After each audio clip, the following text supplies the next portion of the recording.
Season 2 Episode 3 is titled Bit by a Dead Bee, and you should be noticing a pattern by now. Vince really likes references to old movies. In this case, the movie, To Have or Have Not, released in 1944. It's a war romance film set in 1940, primarily revolving around an American fishing boat captain. In the film, there's this slightly quirky character named Eddie who often asks the people he meets whether they have ever been stung by a dead bee. You ever bit by a dead bee? Dead what? A dead honeybee. I wasn't ever... Was you ever bit by a dead bee? You know you gotta be careful of dead bees if you're going around barefooted. Because if you step on them, they can sting you just as bad as if they was alive. There's a number of different ways you can interpret it in the film, but in the context of Breaking Bad, it again works to highlight those lingering consequences of Walter's actions, even if the source of that danger, the proverbial bee, might seem dead. The most obvious example of this is of course Hector. Tuco is dead. He was the bee chasing Walter and Jesse around, but we'd still see Walter step on that proverbial stinger as the cartel gets involved. And with Tuco specifically, note that the title is bit, not stung by a bee. So in this case, I do think it's pretty clearly actually referring to Tuco as a singular person, even if that makes for a very funny juxtaposition because it is bit by a dead bee and not stung by a dead bee. Should be bit by a dead Tuco. Alternatively, you can go all the way back to that first call of Jesse's that, like we saw in the last episode, has already established a clear link between the drug world and Walter. So it's another small oversight that will come back to bite him. In a similar vein, that also ropes in Hank, and I guess him getting Tuco's grill would come back to bite him in a slightly more literal way. Also, the last episode was titled Grilled, and I didn't even mention Tuco's grill, which, yeah, I forgot. I got a little bit lost in the sauce when analyzing the title, it happens. And finally, there's the Jesse-Hank connection. It's this episode that marks the start of their very rocky relationship that would slowly but surely spiral right up until the end of the series. And no, it's not a mineral relationship. In this case, it really is a rocky relationship. I know it's very funny. Big picture-wise, it's basically just reinforcing the season's themes of unforeseen and lasting consequences. Whether that is the phone call in episode 2, or the death of Tuco, or meeting Jane, each and every one of these will sting and in some way contribute to Walter's eventual downfall. Moving into the episode itself, we open with another classic Breaking Bad bottom-up through like a transparent thing shot as Walter and Jesse hide the gun. I love these shots. I don't know what the technical term for them is, but they're really cool. We see them trek through the desert and eventually hitch a ride. Jesse is already saying that this is a very bold plan and asking whether this is really the way to go. It's not clear which side of the plan he's talking about because he's right on both fronts. Both the supposed fugue state as well as baiting in the DEA are very bold plans.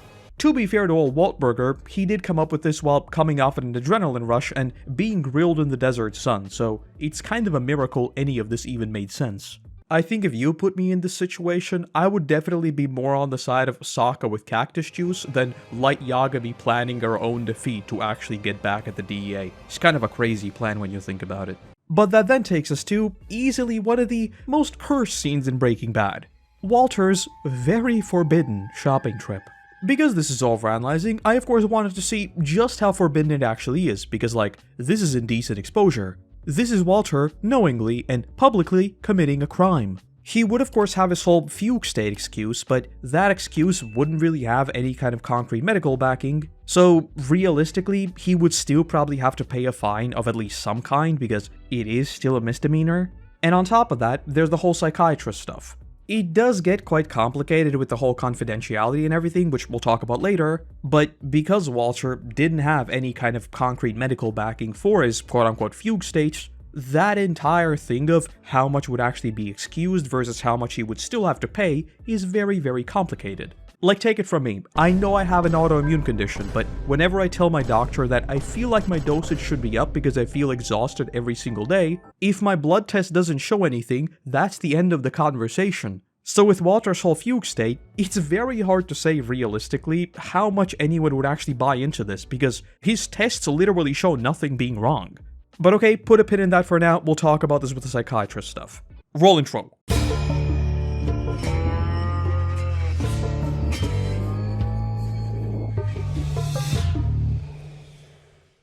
We open the episode with Walter already in the hospital. He looks at this painting of a man rowing out to a ship as his family waves him off. This painting was specifically commissioned for the series, so it's fair to say that almost everything here should be intentional. On first glance, the symbolism here I think is obvious. The lone man rowing out for a long, tumultuous voyage aboard the ship, and this somber parting of a family is the story of Breaking Bad. In the same episode, we see Walter sneak into his house and simply watches his family bond, with him not being in the picture.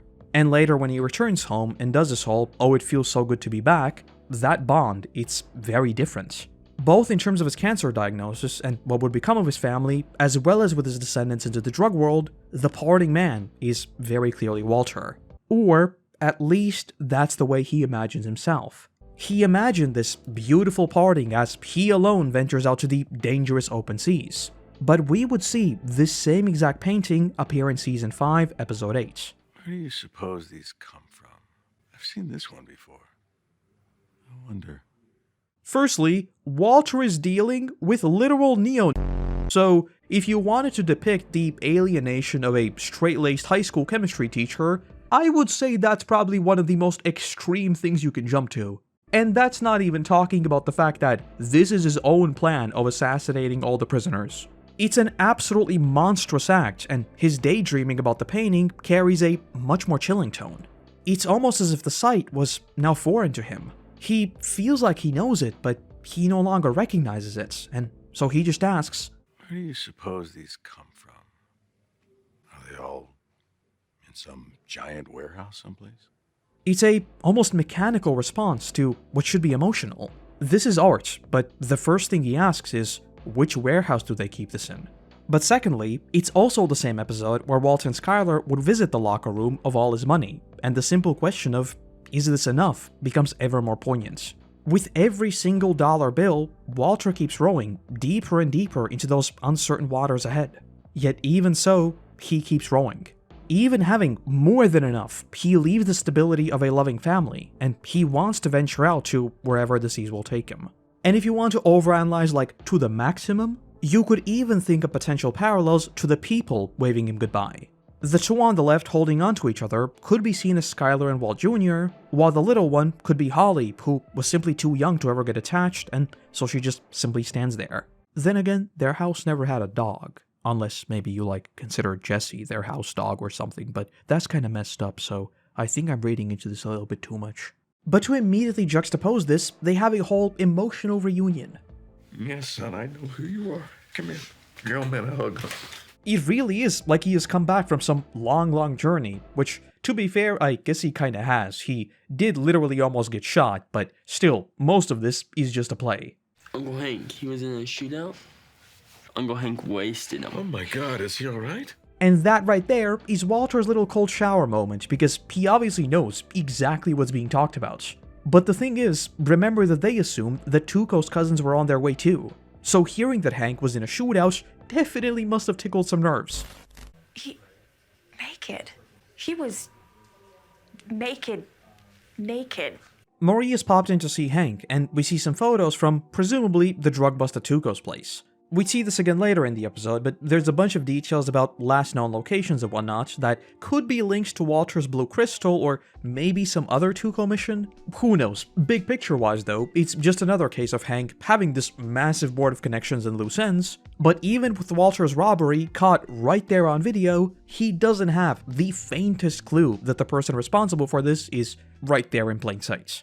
We also begin to see Hank's ultra-macho chauvinistic persona really undergoing serious stress tests, with Marie too pretty clearly noticing a change in the way he carries himself.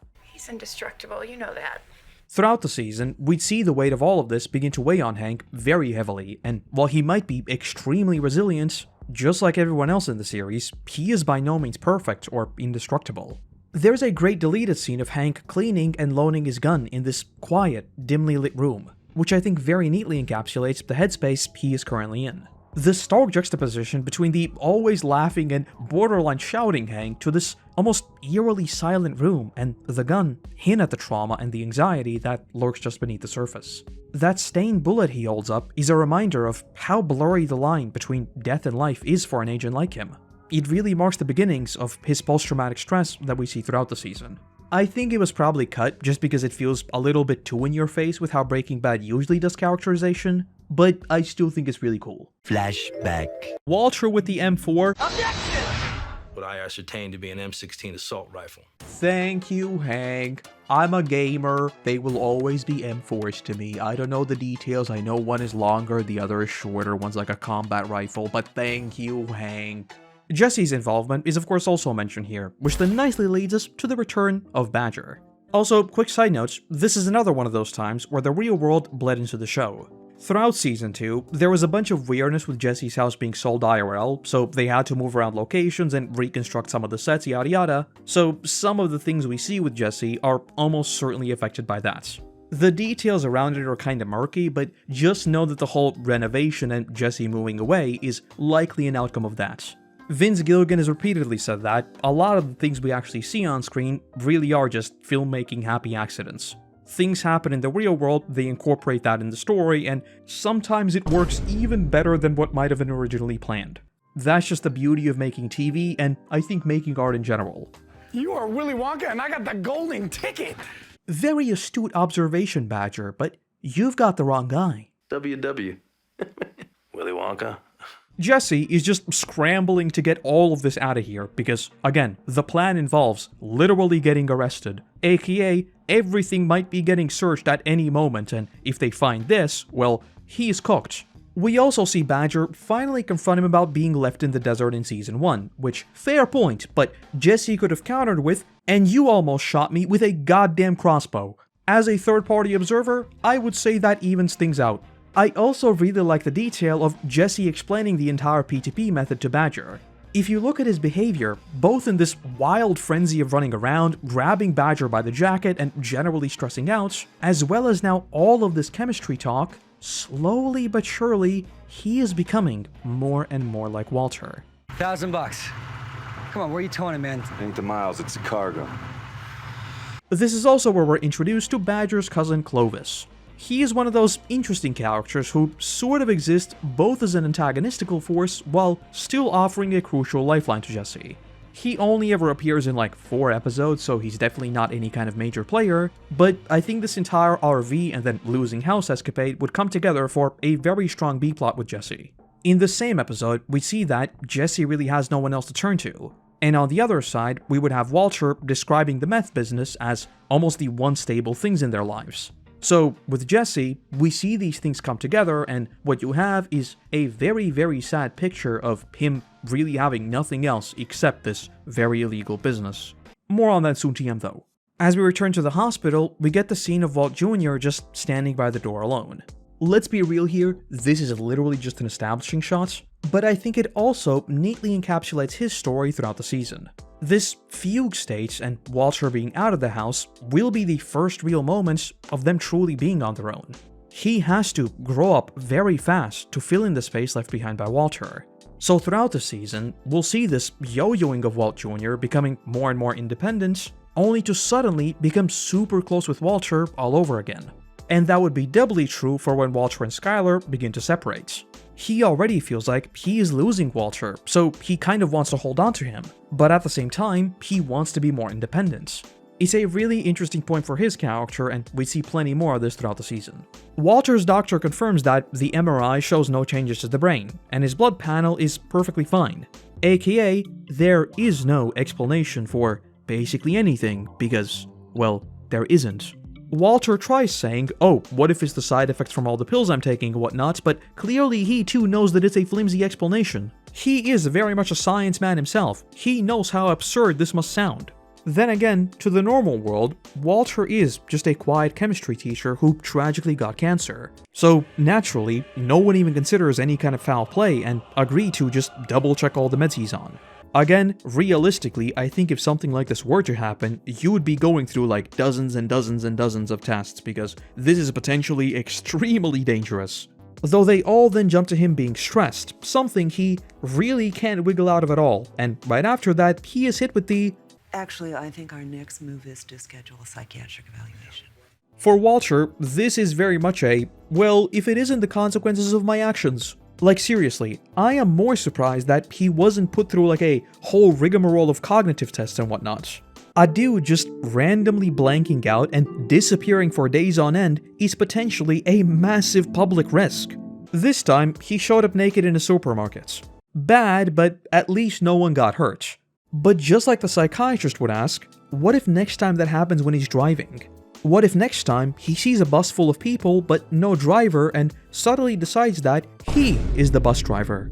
I genuinely think that for someone like Walter, this lie isn't like oh, I'll just tell them it was a fugue state and I'll get out very, very quickly. I think this is probably more so like, I will be spending months undergoing like every single test under the sun. So for now, old Waltberger will be enjoying his little mini vacation right here in the hospital. In the meantime, Jesse carries out his side of the plan, with both him and Wendy promptly being arrested. Jesse Pinkman, I presume? This entire Jesse sequence is really interesting because this is basically star 1 in GTA terms for Walter. Yes, this plan would work, but without Walt's cunning, Jesse is vulnerable and he is clearly scrambling.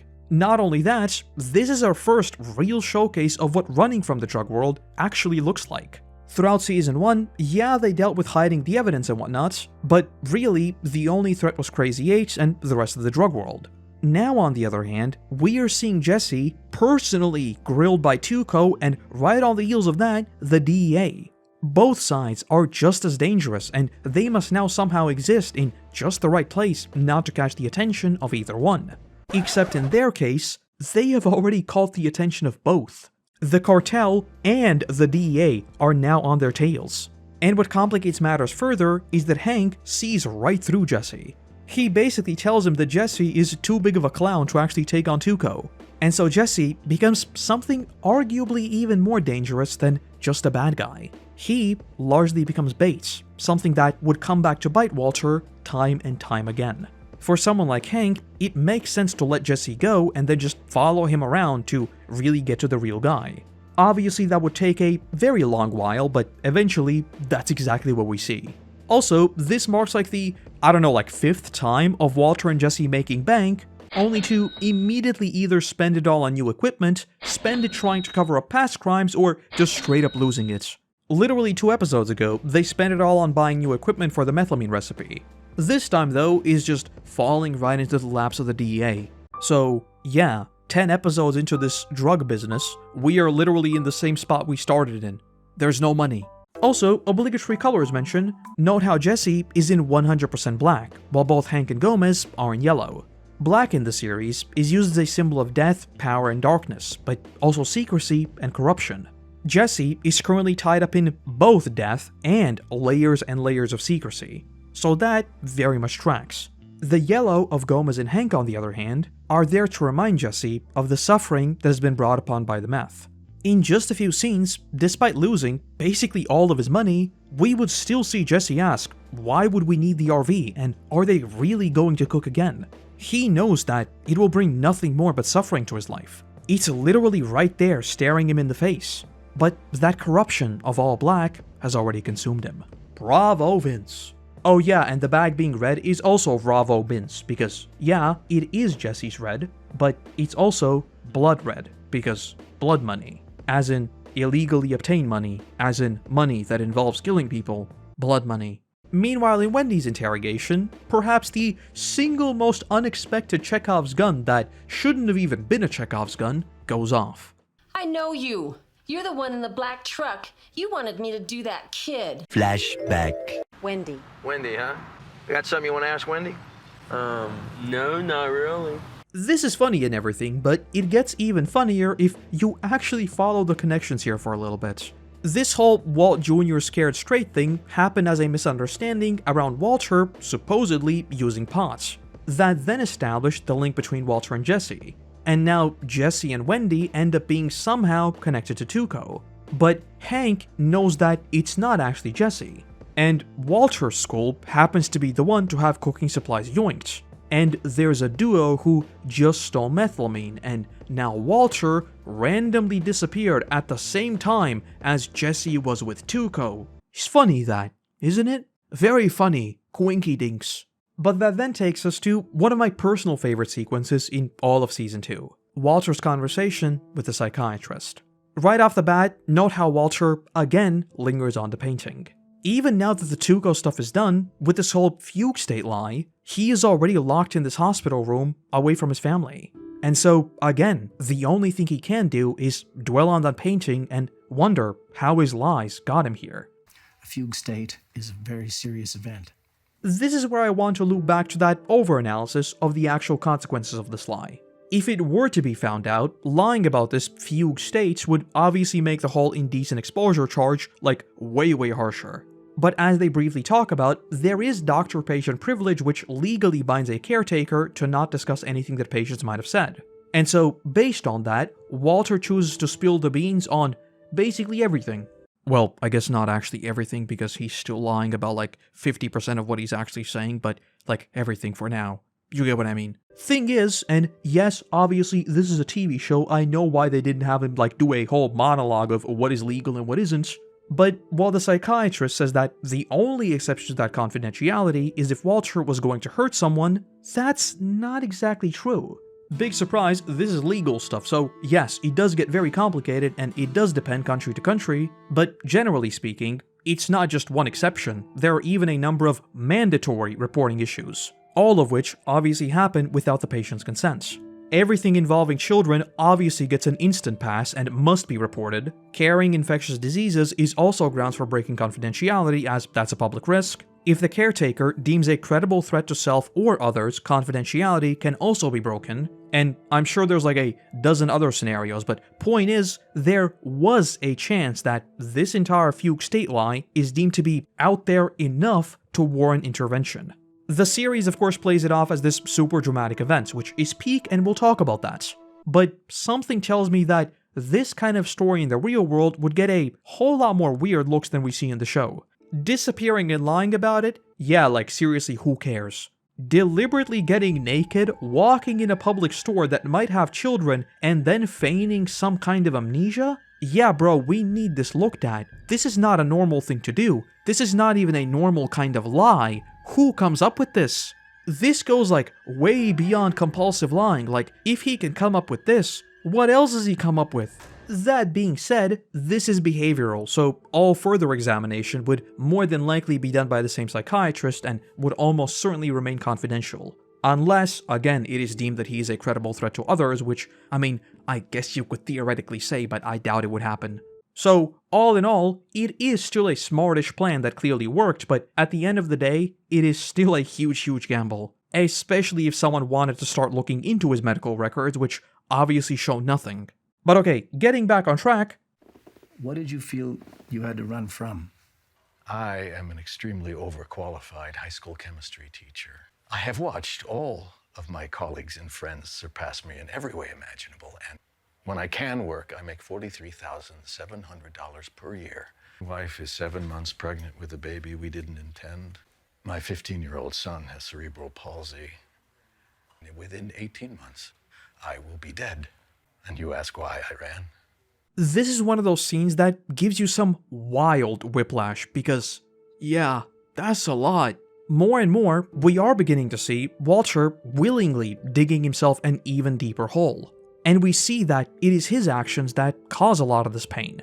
But when we take a step back and he just lays it all out like that, it becomes hard to not at least understand how he got to that point. Now, again, the way he tells this story does omit a lot of very serious details, one of those being, people literally offered to pay for everything I need, but still, we at least understand why he might have arrived to this point.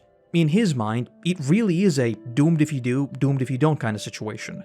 It's just a great sequence that briefly puts you back into that pilot headspace of how and why this started in the first place. This entire episode is this liminal period. There is no new drug cooking, there is no big cartel stuff, really there is nothing. And so we get this kind of rare look at the consequences of his actions without anything else tainting them. And all of that is, yeah, it's pretty tragic, but alas, we all know where this thing is headed. In case it wasn't clear enough last episode, this one very much confirms that Hector is 100% aware of what's going on, which spells out some very bad news for a Waltberger. I don't know a lot about drug cartels, but one thing I do know is that they're not usually known for being very forgiving. That being said, this scene right here establishes a very important principle for Hector and the cartel more broadly. They exist in a system that is effectively all enemies, and sometimes they need to be able to work with another enemy to get back at an even bigger enemy. In this case, that means kind of working together and kind of just using Jesse to just get a jab in at the DEA, but in the long run, it's this exact detail that would allow Walter to take down Gus. It's a very neat small-scale example of how the DEA are fighting what is largely unfair battle by default. The motivations of people really caught up in the drug world are very, very different than someone in law enforcement, for example. These motivations, allegiances, what's right or what's wrong, all of these things are constantly in flux. Eventually, we'd of course also see Hank very briefly tip into this kind of way of thinking, but let's not get ahead of ourselves. Also, I would absolutely play Hector's response because haha poo poo funny, but I know a lot of you are eating, so I won't. Also, I'm not even on your main monitor, I could put anything here, you wouldn't even know. We also get the obligatory depressing scene of Jesse calling his dad asking to be picked up, but being just entirely brushed off, which, yes, a very, very big sad. Even as he joyily tells him that he's zeroing in on a job, it's just the same. I get it. Okay. Bye. It all goes back to that good enough conversation we had earlier in the series. At this point in his life, cooking really is the only thing Jesse has. Returning to Walter, he gets a call from Jesse and they have a brief catch-up session. But as quickly as it started, there's that question. Can he get it running again? So you still want to cook? Seriously. What's changed, Jesse? I love this scene because it perfectly illustrates how Walter's perception of reality has fundamentally shifted. Now that he has this moment to just sit and think, we see what his priorities actually are. In the midst of all of this craziness, a kidnapping, this fake fugue state, Hank getting involved, the one constant, the one stable thing in his life has somehow become the cooking. On top of that, quote-unquote, nothing changed is just a blatant lie. Everything has changed. The cartel is involved, the DEA is involved, you were literally just kidnapped, and a part of getting out involved giving yourself up to the DEA and losing like 70 grand. And that's not even mentioning the fact that your family is starting to get used to the idea of you just not being there. And on top of that, look at how he treats Jesse. More and more, we had begun to see the collaborative approach between the two. This season began with both of them thinking through the Tuco stuff step by step. But with this, even as Jesse says that he's thinking about getting a new job and really doubting this whole cooking business, Walter just essentially demands they get the RV back in action and just drops the phone. It's almost chilling. This is Gus in the making. He doesn't give Jesse any room to respond, it's just an order. And on top of the tippity top of that, no matter what happens, no more bloodshed. No violence. A lie. Everything has changed. This has just become the norm for Walter. A never-ending cascade of disasters and violence where he will always come out on top. Just like he listened to the DEA talk about the missing equipment he himself stole, he is addicted to the sense of just being smarter than everyone else. Once again, he got away with all of it. This insane lie about the Fugue state, about Tuco, about Jesse literally being caught with the DEA and they have nothing. He got away with everything. We also see him return to the good old 727 calculation. Cash on hand. I already mentioned the scene earlier in the episode, so we won't linger on it that much, but this whole sneaking into this house and seeing Skylar and Walt Jr. confined at each other is that painting manifested. It's a life without Walter. For a brief moment, he is a ghost, simply looking in at the world where he is no longer present. He sees his family, he sees his own missing posters. He drives in this dead empty bus. Even in the hospital, he literally just walks right back in. He is leaving them and setting off for that big ship and wherever that will take him. Everything has changed. He just doesn't want to accept it. Okay, but real talk, who goes to just randomly eat cornflakes at midnight?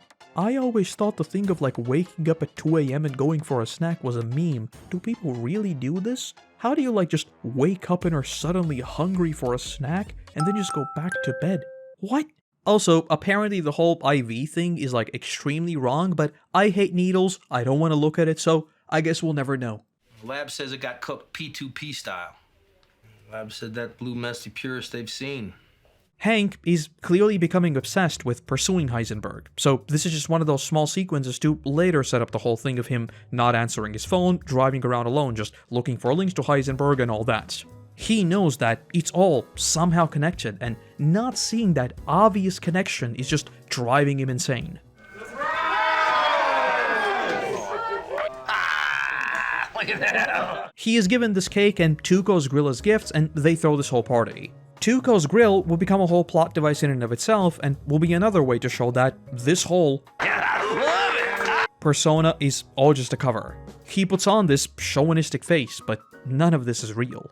We'll leave that for when we get there, though. What's much more interesting now is how the cake is cut.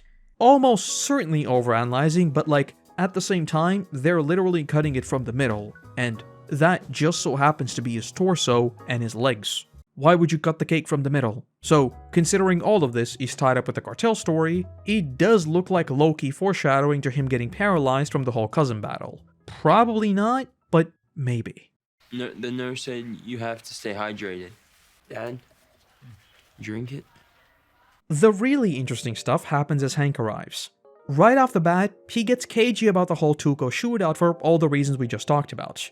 But when he talks to Walter, there is also this odd, almost stress or confusion, but just some kind of caginess. Say, Walt, how are you? It's hard to say why exactly this happens. Could just be because of the Tuco question a second ago, could be genuine worry for Walter as, again, he has promised to take care of their family no matter what happens. Or maybe there is still doubt. The second cell phone never got any answers. This whole fugue state was so extreme only to suddenly just get checked out. And then there's the Jesse connection, which happens at the exact time as Walter disappears, and it's two people. It's just all so much at once. Don't get me wrong, I don't think Hank ever, intends to question Walter, but it really does seem like this almost subconscious just feeling out of Walter. His gut tells him that, something is off and his police instincts kick in, but he doesn't actively pursue it. Whatever the case, the slightly awkward tiptoeing around and stuttering from Hank is definitely interesting here, considering everything that has happened. Most likely, I am overthinking it, and it is just the Tuco mention, but whatever, he's cool. And a similar, but even more explicit shift in tone happens as Walter returns home. I can't tell you how good it feels to be home. I'll get these in the wash. He himself has this whole emotional moment of, wow, I'm finally home, but there's nothing for Skylar. She just awkwardly takes his stuff, and that's the end of that. Walter might have imagined some kind of fantastical distance only makes the heart grow fonder. And while, yeah, obviously, she is happy that Walter is healthy and safe, it still doesn't mean that there's not a mountain load of unresolved issues. That being said, this is comedy gold. Say, honey, I was just thinking about going out to 7-Eleven. Do you need anything? Big gulp. Slim Jim. Walter, understandably, but also somewhat selfishly, assumes that she is distant because she is scared about the fugue states. He tries telling her that this is a one-time thing, I won't let it happen again, but that's not what this is about. Do you have a second cell phone? A second cell phone? One thing I am sure of is that I don't have a second cell phone.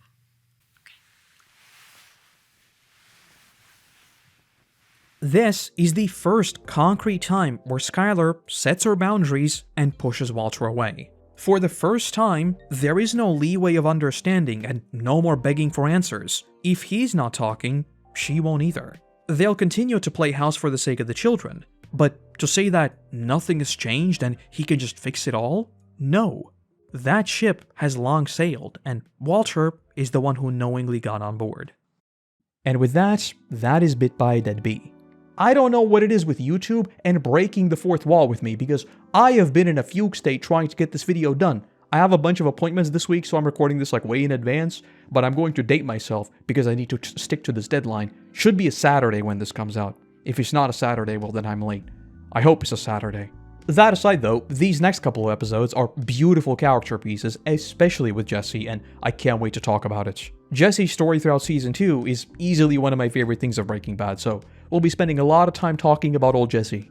But with that, I'm going to give a massive thank you to our current patrons and YouTube members who allow me to produce even more of these for you all. And let's also give a warm welcome to the newest member of the team, Get Melted Noob.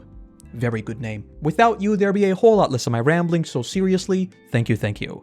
Other than that, I want to say thank you very much for watching. I hope you have a great day, and hopefully, I'll see you in the next one. Bye-bye.